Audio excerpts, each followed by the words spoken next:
Hey guys, welcome back to Bible Fun with the Nuns. Today we're studying Ecclesiastes chapter 11. Let's get started. Okay, now in this chapter we are almost done with the book of Ecclesiastes, and this is where kind of my favorite part of the book because it sounds more like Proverbs, but like not really.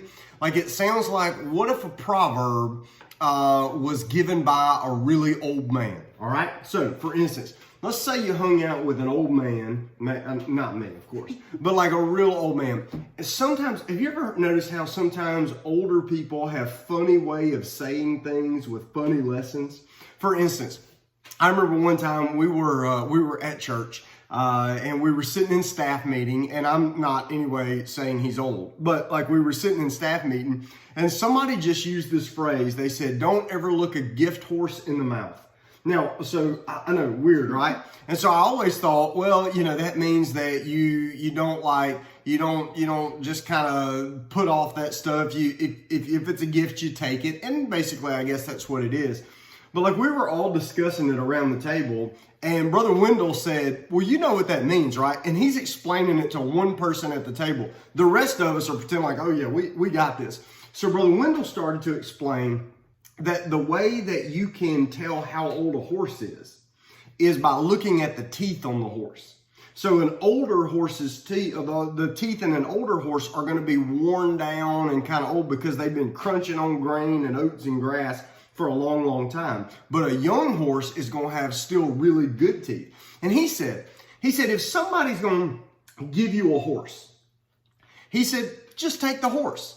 Don't like go, well, before I take this free horse, let me see how good of a horse it is. He was like, no, it's a gift. You just take it. And I remember going, well, that's an easy way to teach a lesson about just being grateful for something that somebody gives you. So like when you read this, that's kind of like the way Solomon is teaching. Now, let me give you an example.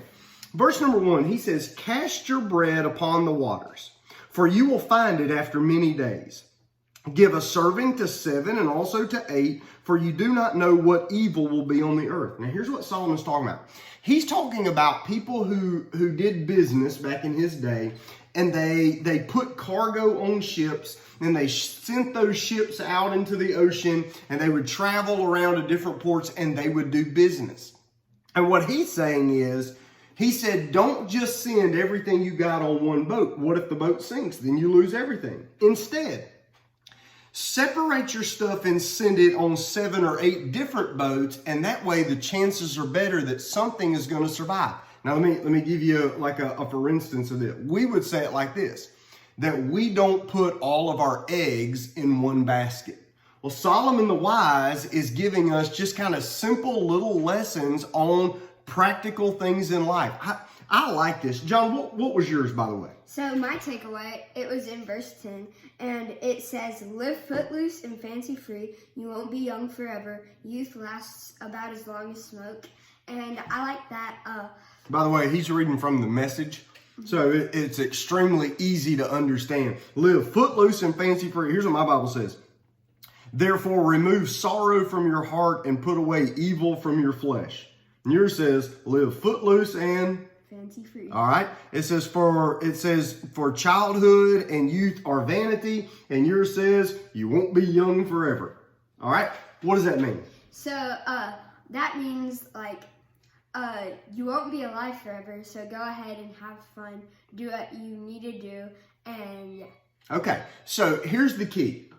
When God put us in this world, do you think God wants us to enjoy the world He created? Yes. I do too. So, and here's why.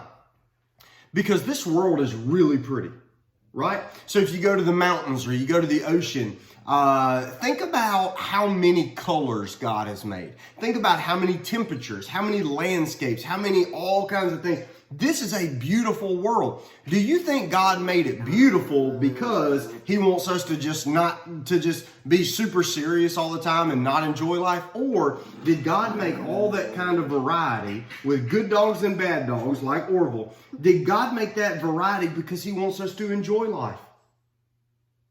Does He want us to enjoy life? Yes. Yeah, okay, great. So I think that's what's going on. I like how Solomon just kind of weaves all of this in. Now, in verse number 6 or 5, it says, "So you do not know the works of God who makes everything." And kind of what this is saying is, as limited human beings, we've got to be okay with mystery. Now, there's some things we can learn, but there's some things we'll never know, but we got to give it our best effort, and we got to live by faith in what we don't yet understand. In verse number 4, he says, "He who observes the wind will not sow. He who regards the clouds will not reap." That's like a farmer who says, "Oh, I'd go out and plant today, but the weather's not good." Or, "I'd go out to reap the harvest, but, I just kind of feel like hanging around the house a little bit." What Warren Wiersbe says about this one, he says, if you're looking for an excuse to do nothing, you're going to find an excuse to do nothing every time. I like how where Solomon's talking about the final judgment. In verse number 9, he says, God will bring you into judgment. Tony Evans says, you and God are one day going to talk about every one of your choices for today. So you better live with the end in view. I like the way that is. Verse number 10 that John talked about, I wrote in the margin of my Bible, we ought to live in such a way that we embrace sanctification. That means the work God does in our hearts. We don't need to always try to avoid the things that make us sad, because sometimes those things in life have the best chance of growing us and maturing us and refining us. So Solomon is walking through these basic pieces of life, and he's going to say that we're to keep at it with diligence, faithfully serve God, trust God, and serve God, and that live bringing God into the everyday practical areas of our life. Remember, we live in, what does yours say?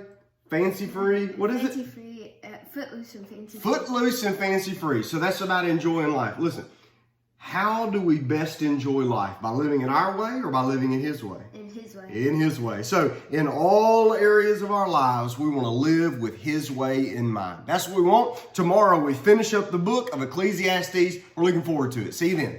Bye.